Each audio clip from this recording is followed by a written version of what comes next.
नमस्कार, आप देखना शुरू कर दिया है नजरिया न्यूज। अभी हम आरजेडी के खेमे में आए हुए हैं। एक विवादित बयान जो अररिया के सांसद प्रदीप कुमार सिंह के द्वारा हिंदू स्वाभिमान यात्रा में दिया गया था, आपको बता दें, उसी मामला को लेकर के पूरे आरजेडी का माहौल, पूरे एक तरह से कहा जाए से तो हिंदू के साथ साथ अन्य जो जाति है उनका भी माहौल बिगड़ा हुआ है। और अररिया में सौहार्द जो है बना हुआ है करने की बात को कह करके यहाँ के जो आरजेडी के जो नेता हमारे हैं यहाँ अविनाश जी, वो हमारे साथ मौजूद हैं। आज इनसे बात करते हैं कि आखिर ऐसा क्या विवादित बयान उन्होंने दे दिया जिस पर आप की पार्टी और या आपके समर्थक या और अन्य जो पार्टी है वो रोड पे उतरने की बात कर रहे हैं। क्या मामला होता है? देखिए, संविधान में सबको समानता का अधिकार मिला हुआ है। किसी प्रकार का संविधान किसी व्यक्ति को यह अधिकार नहीं देता है कि किसी पे आप किसी प्रकार का कोई दबाव डाले। अररिया सांसद का जो बयान कल आया कि अररिया में रहना है तो हिंदू बनना होगा, बड़ा ही बेतुका बयान है और अलग अलग जाति और धर्म के मानने वाले लोगों को इससे काफी दुख पहुंचा है।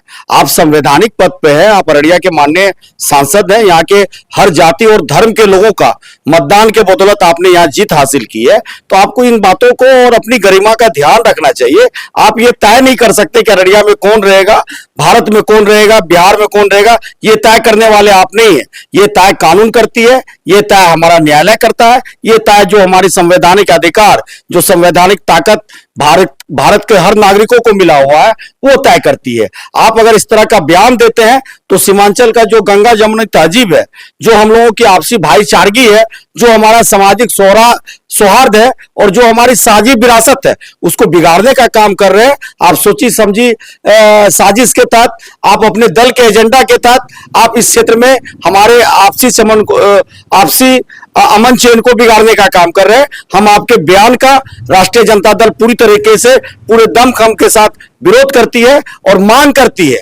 यहाँ के आम जनताओं के हित में और उनके सम्मान में मांग करती है कि आप इस तरह के बयान के लिए सार्वजनिक रूप से माफी मांगे और ये कहे आम जनता को कि नहीं, आपने हमारा चुनाव किया है तो हम सबों के लिए हैं, यहाँ के समस्याओं के निदान के लिए हैं। यहाँ जो लूट हत्या, रोज नए अपराध की घटनाएं जो बढ़ रही है उस पर रोकथाम लगाने के लिए है, न कि धार्मिक उन्माद फैलाने के लिए है। क्या लगता है 2025 का जो चुनाव जो विधानसभा का आ रहा है उसको इसमें जो बातचीत है जो सांसद के द्वारा किया गया है, इससे कोई असर पड़ेगा? ये तो एजेंडा है भाजपा का। पूरे एक तरफ भाजपा कहती है कि गिरिराज सिंह जी के द्वारा जो हिंदू स्वाभिमान यात्रा चलाया जा रहा है उसमें भाजपा की कोई भूमिका नहीं है। दूसरी तरफ जब ये यात्रा अररिया की धरती पे आती है तो आप उनके स्वागत में तोरण द्वार लगवा रहे हैं, पोस्टर होर्डिंग्स लगवा रहे हैं, मंच सजवा रहे हैं, तो कैसे ये कह सकते हैं आपकी आपका समर्थन नहीं है?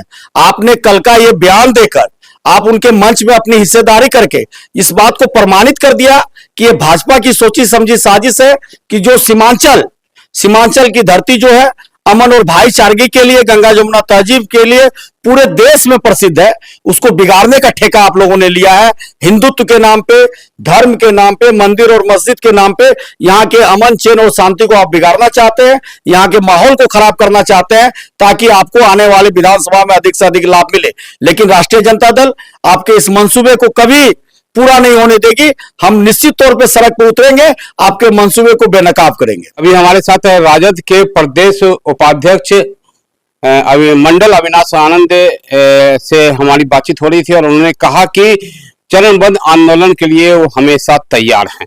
हमारे बीच एक और प्रवक्ता हैं, उनसे भी जानकारी लेते हैं इस मामले में। क्या मामला है, बताएंगे? देखिए, बहुत ही दुर्भाग्यपूर्ण बयान है सांसद महोदय का।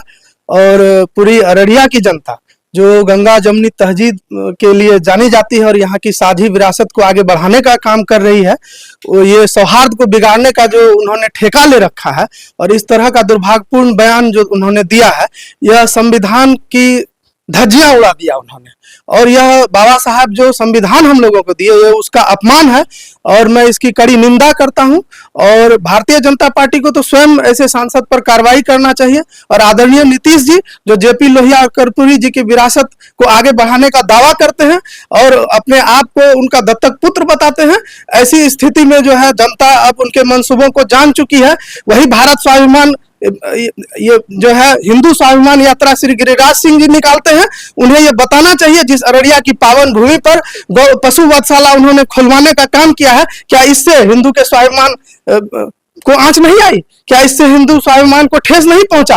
वो लोगों को गुमराह करने का काम कर रहे हैं। और मैं सांसद महोदय को याद दिलाना चाहता हूं कि जब उन्होंने, चूंकि मैं व्यक्तिगत मुद्दे पर जाना नहीं चाहता था, मामला अररिया की समरसता का है, अररिया की जनता के अमन और चैन का है, तो ये बोलना पड़ रहा है। बड़ा दुखद है, बड़े दुखी मन से मैं यह बोल रहा हूं कि जब सांसद महोदय को अररिया में घर की जरूरत थी और आज भी वो उसी घर में रह रहे हैं, तो एक मुस्लिम परिवार का ही मकान उनका आश्रय बना था और आज भी एक मुस्लिम परिवार के दिए हुए मकान में वो रह रहे हैं। और देश और अररिया के भाईचारा को तोड़ने वाला बयान उनका बेहद ही दुर्भाग्यपूर्ण है। मैं उसकी कड़ी निंदा करता हूं।